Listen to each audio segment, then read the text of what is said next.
Hi, Art Seekers. We are here in Brooklyn with Jenna Morello. I'm a really big fan, and thank you so much for hanging out. Thanks for coming over. So, how did you make your way into street art?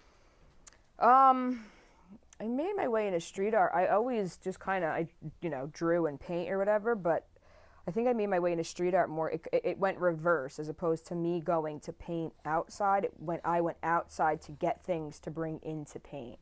So like I would get a lot of found object or stuff like that more so because I got tired of stretching canvases.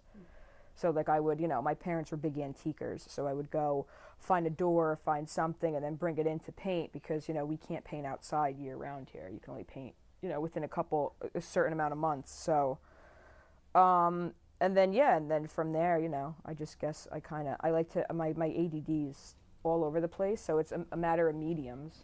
You know what I mean? So then I wanted to try spray paint, I wanted to try this, and I wanted to try that, so it kind of just evolved from there. Can you tell us a little more about your heart prints, how you came up with this design, and what it means to you? Most of the heart pieces, truth be told, are the our relationship that I have been in on and off for about 3 years, 3+ years, and I think that's just kind of the way that I sort out, how some relationships have peaks and valleys, and they're a little tumultuous, and this is one of those. And I think when I was younger, I think I used to go deal with it in other ways, but now to deal with it, more productively, and it helps if I can put a visual to the way that I'm currently feeling to get past that feeling, if that makes sense. You know what I mean? Like to just kind of, if I can sort it out and I can put an image to like, you know what I mean, what's going on, then that makes it easier to put that chapter and then move forward. They say like all fingerprints are different, so I think I kind of looked at it like that way, like whatever, imprint that you have, whether art, people, I guess everybody's is different. Like everybody has, like, as ridiculous it is, like a heart print, whatever passion that they work for. So I think it kind of represents that. I also just think it's a cool looking image. Like that's, I think, why I've done it so many different times in so many different mediums, because I do get sick of things pretty quick. But I think like overall compositionally and whatnot, it's a cool looking image. I think it's really interesting, this concept of working through relationships through visual art, and Picasso did that. I mean, musicians do that all the time. Yeah, I guess I equate it to the same thing. Like when people say that, they're like, oh, like musicians make music. I guess it's the same. I mean, it's the same kind of thing. And as cheesy as I do think it is, and it really kind of is, this set of work, it was a set for, it really was for myself. I mean, that's why these pieces stay in here. Like if you ever see if I make something for other people, it usually has nothing to do with the heart. It's, but no, this is just kind of how this worked out. You also do a lot of animals. Where does that come from? Is that personal for you too? But a lot of those is because of my mother. My mother loves elephants, so that's really what that one came off of.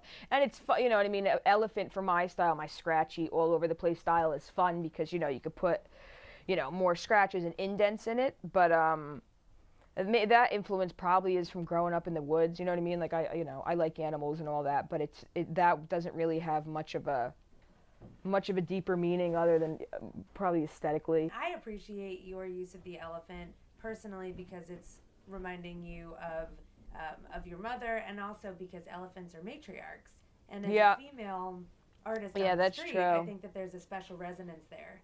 Yeah, no, elephants, I mean, that was the reason that I picked it initially, just because in like every culture, you know what I mean, it stands for something positive. Everything from dreams to India, here, South America, the elephant, like through and through, is a positive message. So I figured if I had to make something that was an overall theme for people, that I could do that. But it really did start out because my mother likes elephants. Really, it was as simple as that, and she wanted an elephant, so I painted one. Can you tell us a little bit about your journey as a reality star on Street Art Throwdown? Yeah, that was still crazy. Like some days I step back, I'm like, that was really wild. I wasn't trying to be on TV. I had applied when I was a kid. One of my favorite because I was an acrylic painter, one of my favorite acrylic painters was a guy named Justin Bua, and I followed him on Instagram, and the thing that he had posted was it said like $100,000 street art competition, and then just send in whatever. And me and my family were going on vacation. We were going to the Virgin Islands on a boat, and they were like, wanted me to fly out to California, but what they said was they wanted me to shorten the trip, and I was like, I'm not sure, you know, I don't know what this is. I'm not shortening like a family trip. Like, now that they've said it's TV, I'm already kind of leery. So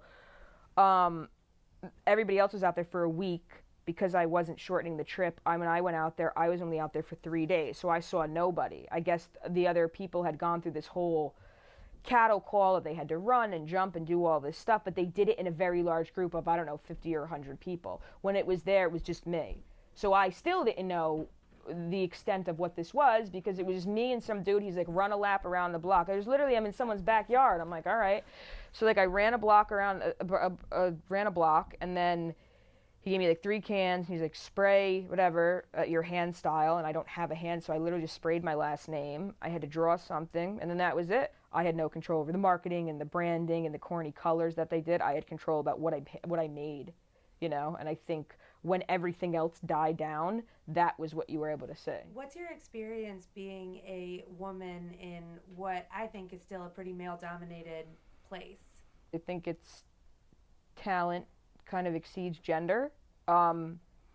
If you feel that you are in a situation where you're being oppressed because you're a female, then I think if anything that makes you want to step your game up more. If you can paint side by side with them though, or you can outpaint them, you know what I mean? Things get real quiet when you can outpaint them. You know what I mean? They'll say, people have not really said a lot of stuff, but there's been some things, like again, the show had a lot of talking, right? The talking got real quiet when I painted a 6-story elephant.